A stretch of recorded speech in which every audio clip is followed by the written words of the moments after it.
네, 그러면 첫 번째 측정에 대해서부터 시작을 하도록 하겠습니다. 일단 측정이라고 하는 행위 자체는 우리가 어떤 물체 혹은 양 이런 게 있을 때 이것이 객관적으로 모든 사람들에게서 통용될 만한 어떠한 양을 가지고 있는지, 어떠한 가령 길이라면 이것이 정확히 어떤 길이를 가지고 있는지 그것을 통일되게 해주는 그러한 행위라고 생각하면 됩니다. 그러니까 예를 들면 이 자의 길이가 1이라고 하는데 이 1이 어떤 1인지 알 수 없지 않습니까? 예를 들면 이게 1cm일 수도 있고 1m일 수도 있고 1km일 수도 있고, 이러한 것들을 제대로 정리해주지 않는다면 사람들로 하여금 어떤 A가 있고 B가 있을 때 이 양을 서로 다르게 인식하게 되고, 그렇다면 이 물리학에서 하고자 하는 어떤 정량적인 분석 이런 것들을 소용없게 만드는 행위죠. 그렇기 때문에 측정은 사실상 가장 중요한 일 중에 하나입니다. 그렇기 때문에 저는 이제 오늘 측정에 대해서 설명을 드리도록 하겠습니다. 네, 그래서 본격적으로 측정에 들어가기 앞서서 몇 가지 개념들에 대해서 알아보도록 하겠습니다. 일단 SI 유닛이라고 되어 있는 국제 단위계 라는 단어가 등장하게 되는데요. 국제 단위계에는 총 7가지가 있습니다. 이것들은 미터, 킬로그램, 세컨, 암페어, 켈빈, 몰, 칸델라 이런 것들이 있고, 이것은 길이, 질량, 시간, 전류, 온도, 물질의 양, 광도를 나타내는 단위입니다. 그리고 이제 우리는 이런 7가지 단위계들을 잘 조합해서 여러 가지 단위들을 만들어내기도 합니다. 가령 인류를 나타내는 1와트는 1kg 미터 제곱 퍼 세제곱, 이런 식으로 단위들을 새롭게 만들어내기도 합니다. 이런 것들을 SI 유도 단위라고 합니다. 그렇다면 SI 단위계들은 이런 것들이 있는 것을 우리가 국제적으로 표준으로 사용하고 있고, 가령 논문을 낸다던가 할 때도 국제 단위계로서 이러한 단위계들을 사용해야 한다고 알고 있습니다. 다음은 단위 환산인데요. 보시다시피 이렇게 여러 단위가 있는데 이러한 단위들을 서로 환산하는 것도 굉장히 중요합니다. 단위 환산은 예를 들면 60초를 분 단위로 바꾸고 싶다. 그러면 다음과 같은 어떤 인자를 곱해줘서 이것을 1분으로 바꿔줄 수가 있습니다. 이러한 과정을 통해서 킬로미터 퍼 세크 이런 것들도 미터 퍼 아워로 바꿔줄 수 있고, 이러한 일들을 하는 것이 바로 단위 환산입니다. 이 단위 환산도 굉장히 유심히 봐야 하는데, 이 단위 환산이 틀려버리게 되면 사실상 그 문제의 답이 완전히 틀린 것이기 때문에 결코 가볍게 봐서는 안 된다는 말씀을 드리고 싶습니다. 또 하나 등장하는 것이 이제 과학적 표기법인데, 제가 뒤에서도 유효 숫자에 대한 개념을 설명을 드리도록 하겠지만, 이 과학적 표기법이라는 건 정확히 우리가 어떤 엄청나게, 가령 이렇게 엄청나게 큰 수가 있다고 생각해 봅시다. 그럼 이런 수들을 계속해서 이렇게 표현하는 것이 과연 편할까요? 이런 수들은 다음과 같이 줄일 수 있습니다.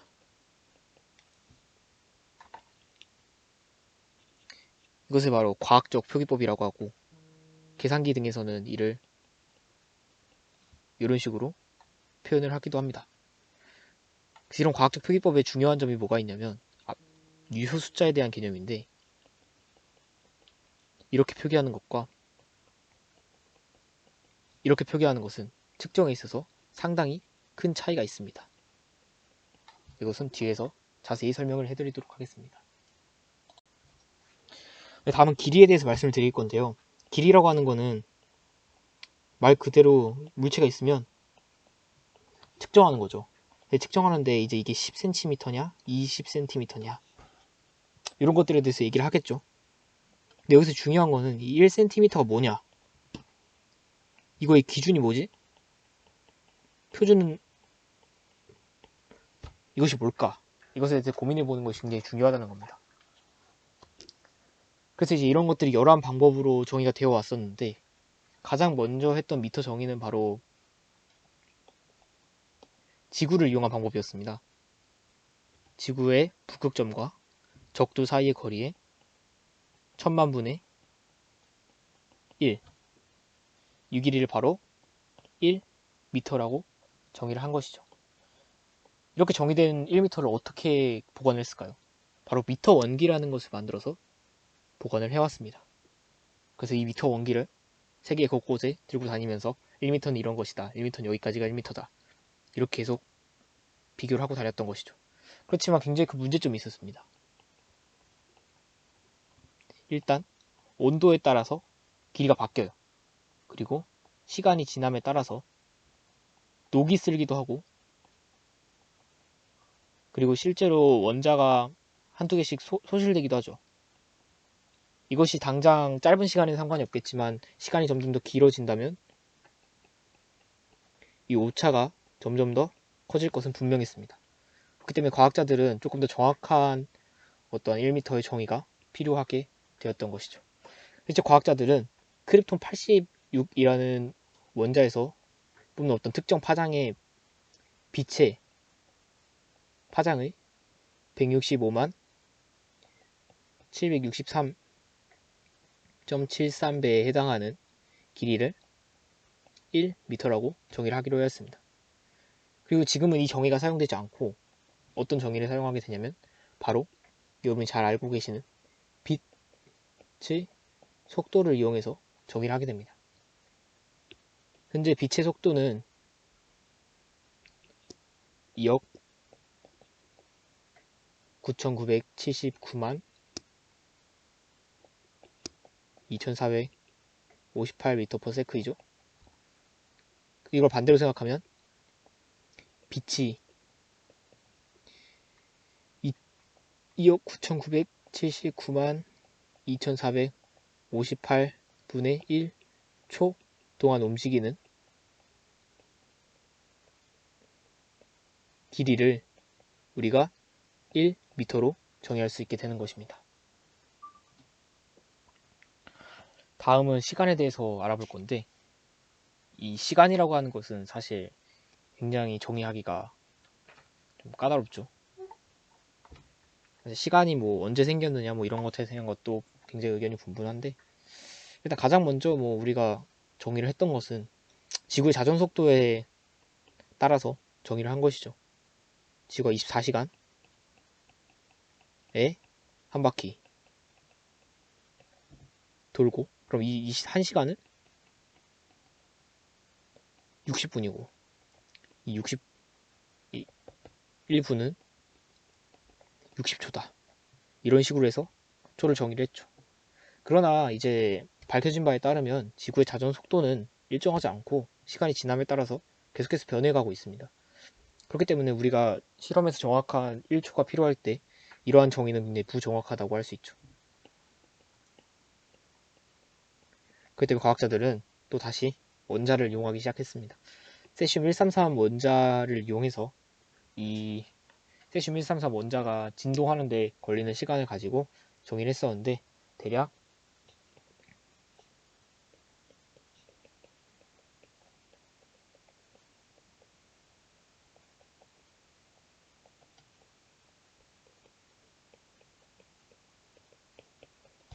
다음과 같이 정의를 했습니다. 이렇게 정의한 세슘 원자 시계는 오차가 거의 뭐 3ms 이 정도밖에 나지 않는다고 해서 굉장히 정확한 시간으로 알려져 있습니다. 그리고 우리는 아직도 이러한 시간을 바탕으로 계속해서 시간을 수정하고 살아가고 있습니다. 그리고 이제 마지막으로 질량에 대해서 알아볼 건데, 질량이라고 하는 것도 사실 아직까지도 굉장히 의견이 분분합니다. 그래서 이제 뭐 지금 쓰고 있는 방식은 결국에 이것도 마찬가지로 원기를 이용하는 건데 1kg을 100금 이리듐 합금으로 만들어진 어떤 원통 하나의 무게를 가지고 1kg을 정의를 해뒀습니다. 그리고 지금 보시다시피 여기 여러 겹으로 둘러싸여 있는 걸 보일 수 있는데 이러한 것들이 오염되게 되면 질량 차이가 굉장히 크기 때문에 오염으로부터 방지하기 위해서 이렇게 여러 겹으로 보호를 하고 있고 실제로 이 원기들을 옮겨서 측정을 하고 다시 보관하는 식으로 계속해서 1kg을 보정을 하고 있다고 합니다. 이런 1kg은 결국 앞에서의 그 원기 미터 원기와 비슷하게 원자들이 하나씩 증발하기도 하고 시간이 지남에 따라서 그리고 이제 뭐 예를 들면 옮기는 과정에서 뭐 손때가 묻는다든지 이런 것들 때문에 오차가 발생할 수 있기 때문에 이제 얼마 전에는 이제 새로운 어떤 단위가 정의가 되고자 했는데 그것이 바로 이제 플랑크 상수를 이용하는 겁니다.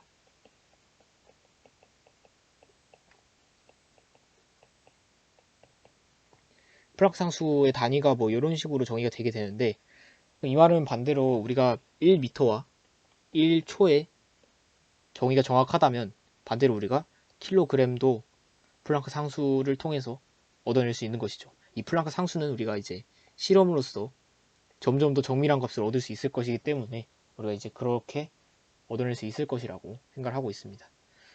그리고 이제 두 번째 표준 질량인데 이 표준 질량 같은 경우에는 우리가 좀 물리보다는 화학에서 많이 쓰는 표준 질량인데 12U를 탄소 12의 질량으로 우리 정의를 했습니다. 탄소 12는 굉장히 많이 들어봤죠. 뭐 예를 들면 뭐 1몰만큼의 뭐 1몰개만큼이 있을 때 12g이 되는 그러한 질량이 탄소 12이기도 하고 이제 탄소 12가 굉장히 화학과 물리에서 중요한 단위 어떤 표준이 되는 그러한 원소이기도 합니다. 네, 그래서 이제 U 숫자에 대한 얘기를 할 건데 측정이라고 하는 것은 이 행위 자체가 반드시 오차가 발생합니다. 그러니까 우리가 더 정밀하게 측정을 할 수 있지만 이 오차가 0 이런 것들은 존재할 수가 없죠. 그렇기 때문에 항상 우리가 어떤 특정 값에서 이 값이 위아래로 얼마만큼 오차를 가지고 있느냐 이 특정 기구에 따라서 그런 것들이 존재를 하는데 그래서 결국에 이 U 숫자라는 것은 우리가 어디까지 믿을 수 있는가 여기에 대해서 얘기해주는 방식이라고 생각을 하시면 되겠습니다. 가령 0.00302 이런 숫자가 있다고 칩시다. 만약에 U 숫자를 개수를 세본다면 3개라고 할 수 있습니다.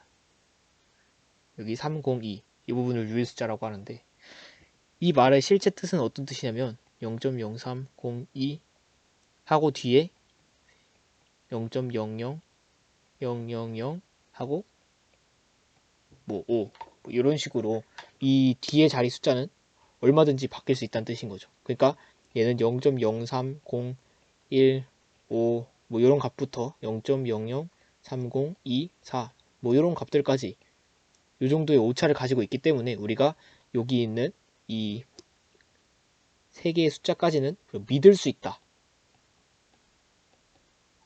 라고 말해주는 것이 바로 유효 숫자의 어떤 의미라고 할 수 있겠습니다. 그래서 어떤 것이 이제 유효 숫자가 어떤 것이냐라는 것은 이 정도면 됐고 그리고 이제 어떤 숫자를 주어졌을 때 그 숫자가 어떤 것이 유효 숫자고 어떤 것이 유효 숫자가 아닌지 그런 것들을 이제 알아내는 방법은 뭐 예를 들면 일단 0이 아닌 거는 다 유효 숫자입니다. 그러니까 예를 들면 0.0471 이런 것들 다 유효 숫자입니다. 그리고 두 번째 숫자 사이에 0은 유효 숫자입니다. 7.401에서 이러한 공은 0일지라도 이 숫자들 사이에 있기 때문에 유효숫자이기 때문에 얘는 유효숫자가 4개가 되겠습니다.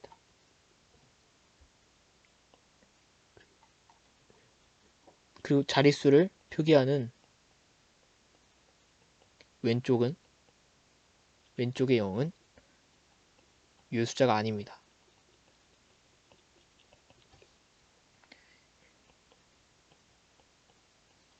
(0.0042에서) 이 앞에 3개는 단지 자릿수를 표시해주기 위함이지 전혀 유효숫자가 아니라는 뜻이 되겠습니다. 그리고 이제 과학적 표기법이 여기서 중요한데, 예를 들면 3000이라는 숫자가 있다고 쳐봅시다. 그럼 이 3000이라는 숫자는 뒤에 유효숫자가 4개다라고 말할 수 있냐? 그렇지 않습니다. 얘가 유효숫자가 1개일 수도 있고 2개일 수도 있고 3개일 수도 있습니다. 그렇기 때문에 과학적 표기법으로 얘를 표기해보면 3.00 곱하기 10의 세제곱, 이런 식으로 표기해준다면 이 수의 유효숫자는 3개다 라고 말씀을 드릴 수 있는 겁니다.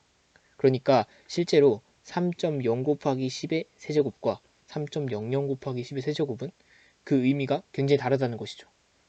어떤 것이 더 정밀한 것일까요? 당연히 얘가 조금 더 오차가 적게 측정이 된 것이죠. 그래서 앞에서는 이런 유효숫자의 개념에 대해서 말씀을 드렸다면, 뒤에서는 이제 유효숫자를 어떻게 우리가 계산을 해서 값을 얻어낼 것인지.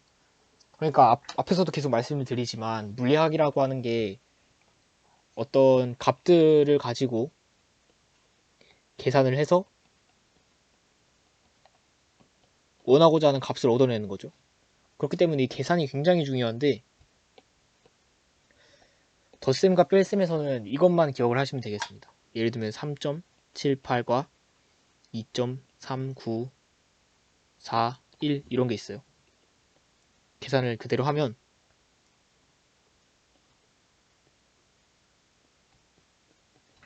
우리가 요런 값을 얻을 수 있겠죠. 여기서 주의하셔야 될 점, 덧셈과 뺄셈은 이것만 기억하시면 됩니다. 자릿수가 가장 큰 거까지만,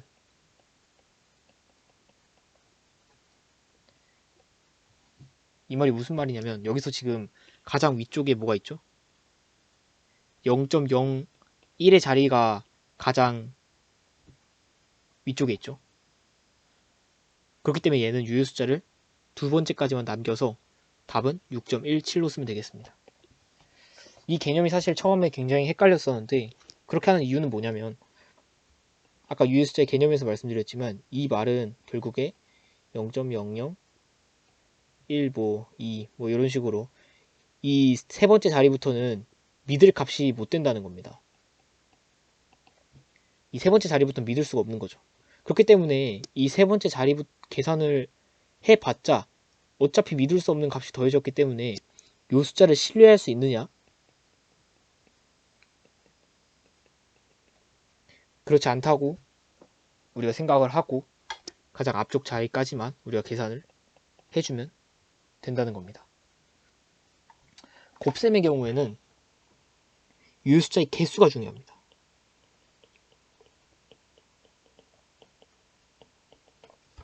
가장 유효숫자가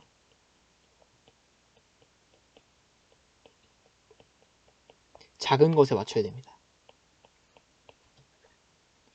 예를 들면 3.8과 0.71을 곱한다고 생각을 해보면 이 둘은 유효숫자가 개수가 2개이기 때문에 이 나온 값에서 앞에서부터 유효숫자 2개를 세서 나머지를 반올림 해주면 됩니다. 그리고 뭐 3.8과 0.07 이런 것을 곱한다고 생각을 해봤을 때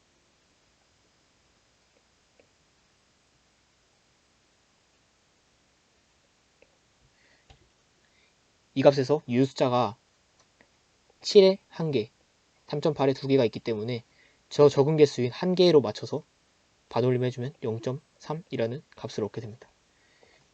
얘도 마찬가지로 생각을 해본다면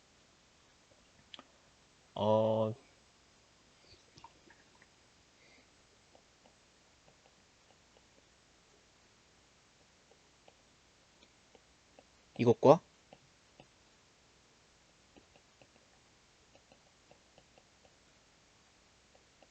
이것을 계산한다고 생각을 해봤을 때 오차가 결국에 유효수차 작은 곳에서 나오기 때문에 더 작은 것까지만 우리가 유효하다고 인식할 수 있는 것입니다. 그래서 이제 정리를 하자면 덧셈 뺄셈에서는